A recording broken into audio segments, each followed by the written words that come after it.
তো লাস্ট 2টা ঈদ হচ্ছে, একটা ঈদ ছিল আমার 1 বছর ঈদ ছিল আমার বাংলাদেশ ফুটবল ফেডারেশনে, আর একটা ঈদ হচ্ছে আমার ভুটানে হয়েছিল। তো আমার ঈদের শপিং তেমন করা হয় নাই, তো এবার ঈদের জন্য অনেক এক্সাইটেড ছিলাম যে শপিং করব, এটা কিনবো ওইটা কিনবো।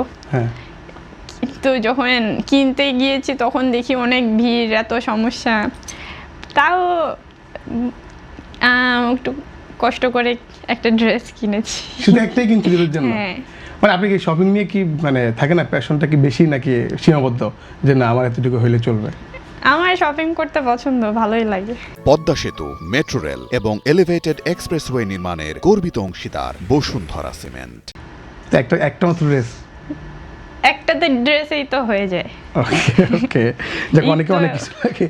ঈদে আসলে কোন রান্না, ঈদের দিন আসলে কোন রান্নাটার জন্য অপেক্ষা করেন, যে মা এটা রান্না করে দিবে বা ঈদের স্পেশাল রান্না কি নিয়ে আসলে, এটা যদি একটু বলতেন, মায়ের সাথে কথা হয় কিনা এসব নিয়ে?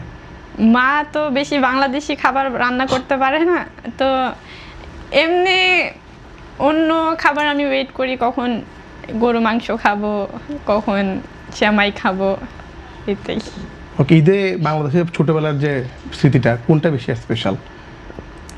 ঈদে এই যে 3 ভাই বোন মানে গাড়িতে করে মসজিদে যেতাম, ওখানে খাওয়া দাওয়া করতাম, এতটুকুই ঈদ ছিল জাপানে, এটাই আমার কাছে অনেক স্পেশাল। মানে বাংলাদেশে যখন আসছেন তখন 2008 সালে আসছেন সম্ভবত, তখনকার ঈদগুলো কেমন ছিল, বা ওই সময় তো আপনি ছোটই ছিলেন? হ্যাঁ, তখনকার ঈদগুলো আরো বেশি এক্সাইটিং ছিল, অনেক সুন্দর সুন্দর ড্রেস কিনে নিয়ে আসতো, সবাই একসাথে পড়তাম, রাত জেগে থাকা, ভালো লাগতো। ঈদে কোথায় যেতে ভালো লাগতো, মানে সবাই মিলে কোথায় যেতেন, যে এই জায়গাগুলোতে ঘুরতে যেতেন? খোলামেলা জায়গায়, যে কোনো জায়গায় চলে যেতাম।